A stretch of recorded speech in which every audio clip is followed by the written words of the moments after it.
Les oblations. Verset 1 à 3 oblations de fleurs de farine en nature. Oblation. Le mot hébreu mincha désigne un tribut payé en signe d'hommage à un supérieur, Genèse 32.18, Genèse 43.11, il s'applique ordinairement à une offrande faite à Dieu et consiste toujours, sauf dans Genèse 4.4, en fruits de la terre cultivée. Voir Exode 30.9 et Exode 40.29. Son offrande sera. La première oblation qui soit prévue consiste en une quantité plus ou moins grande de fleurs de farine de froment, d'après Exode 29.2, laquelle valait la moitié de plus que celle d'orge, 2 Rois 7.1, 2 Rois 7.16, 2 Rois 7.18. C'est ce qu'il y a de plus délicat dans la meilleure des céréales, c'est la part d'honneur, digne du roi suprême. Au verset 14 nous verrons sans doute des épis entiers, des grains bruts, présentés à l'Éternel, mais ce qui dans ce cas fait le prix de l'offrande, c'est que ce sont des prémices. Ici nous sommes à n'importe quelle époque de l'année, l'Israélite a moulu du froment pour son usage et il en prélève pour l'Éternel la plus fine partie. Huile. L'huile joue en Orient le rôle du beurre chez nous. Ajoutera de l'encens. L'encens n'appartenait qu'à Dieu. Voilà pourquoi il ne devait pas être, comme l'huile, répandue sur la fleur de farine qui, sauf une poignée, devait être donnée ensuite à Aaron. Sur l'encens lui-même, voir Exode 30.34. Il était joint aussi au pain de proposition, Lévitique 24.7, et à d'autres oblations, mais jamais aux victimes sanglantes. D'après Psaume 141.2, il symbolise la prière et fait de l'oblation un acte d'élévation de l'âme vers l'Éternel. Verset 2. Il l'apportera au fils d'Aaron. Tout doit passer par les médiateurs. Une poignée. Ce mot implique une portion plus forte que le mot hébreu qui se rendrait mieux par une pincée. Une partie de la farine arrosée d'huile et l'encens dans sa totalité, voilà la part de Dieu. Et cela en mémorial. Cette portion de l'oblation qui est brûlée sur l'autel monte au ciel et demeure devant l'Éternel comme un motif permanent de bienveillance. Le sang des sacrifices qui couvrent le pécheur reste sur l'autel, mais l'oblation qui produit le bon plaisir et le bon vouloir divin doit monter, Psaume 20.4.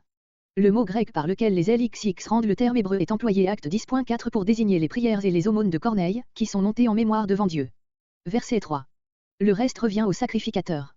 C'est non pas un mémorial, mais une chose très sainte, ce qui ne signifie pas plus sainte que l'Holocauste, mais possédant aussi une sainteté de premier ordre.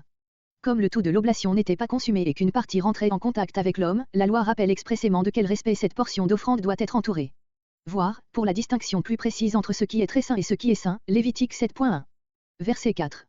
Verset 4 a dit l'oblation cuite au four. Dans cette oblation la fleur de farine n'est plus présentée à l'état naturel, elle est apprêtée. Elle pouvait l'être de 3 manières principales, au four, à la poêle ou dans une casserole. Le four était un objet transportable, un vase en terre, d'1 mètre de hauteur sur 50 cm de largeur, semblable à ces jarres dont les Arabes font encore actuellement usage. Lorsqu'il est suffisamment chauffé par le feu qui y a été allumé, on applique la pâte contre la paroi intérieure du vase, l'ouverture est fermée au moyen d'un grand couvercle et peu de minutes suffisent pour cuire le contenu. Ce qu'on obtient ainsi, ce sont des gâteaux dans le cas où la pâte a été imbibée d'huile avant la cuisson, des galettes lorsque la pâte n'est arrosée d'huile qu'après la cuisson. Verset 5. La poêle était une plaque, probablement en fer, Ézéchiel 4.3, légèrement convexe et qui était soutenue un peu au-dessus du sol par des pierres entre lesquelles brûlait le feu.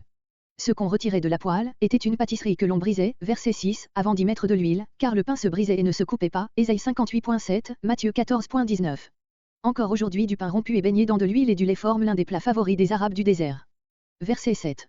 La casserole était un récipient assez profond, muni d'un couvercle et où l'on pouvait au besoin faire bouillir de l'eau.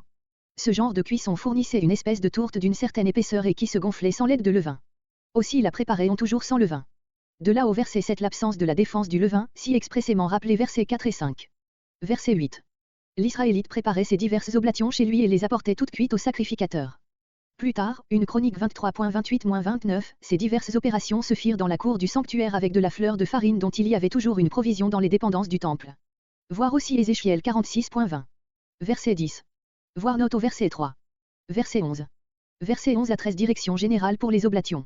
Verset 11 à 12 défense d'employer le levain et le miel.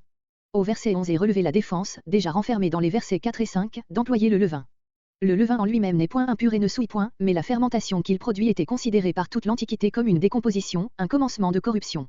Voir 1 Corinthiens 5.8, Galates 5.9, Luc 12.1, et, sur l'observation de cette défense, Amos 4.5. À l'interdiction du levain est ajoutée ici celle du miel, mot qui comprend, avec le miel d'abeille, toute espèce de confiture, de sirop, etc. Voir Genèse 43.11, note.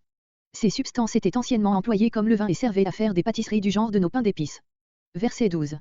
Vous les présenterez, vous pourrez présenter le levain et le miel dans les pâtisseries dans la composition desquelles ces substances seront entrées, quand il s'agira d'offrandes de prémices, telles que les premiers pains de la fête de Pentecôte, Lévitique 23.17, ou que le miel, 2 Chroniques 31.5, parce que, bien qu'offertes à l'Éternel, ces offrandes reviennent au sacrificateur, Nombre 18.12-13. Verset 13. Ordre d'employer le sel.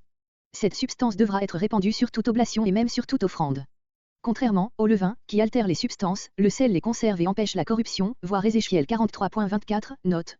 Il est par là même un symbole de fidélité et de persévérance. C'est pourquoi de toute antiquité, en Orient, comme aujourd'hui encore chez les Arabes, le sel a été et est employé dans les cérémonies qui accompagnent la conclusion d'une alliance.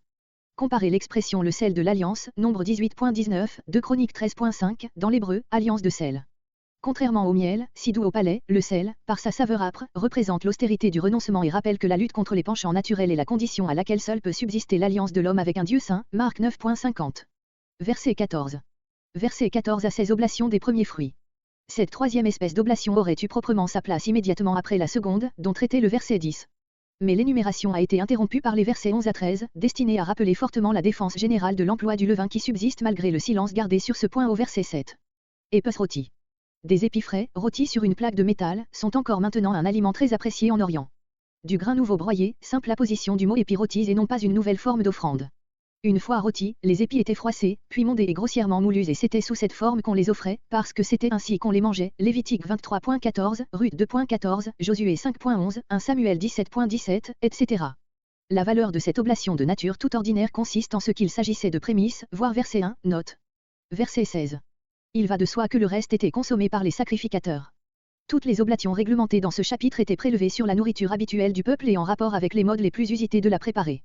Elles manifestaient les sentiments de reconnaissance de l'Israélite, qui éprouvait le besoin de faire hommage à l'Éternel de la meilleure partie de ses aliments, et cela, sous les diverses formes sous lesquelles il s'en nourrissait lui-même.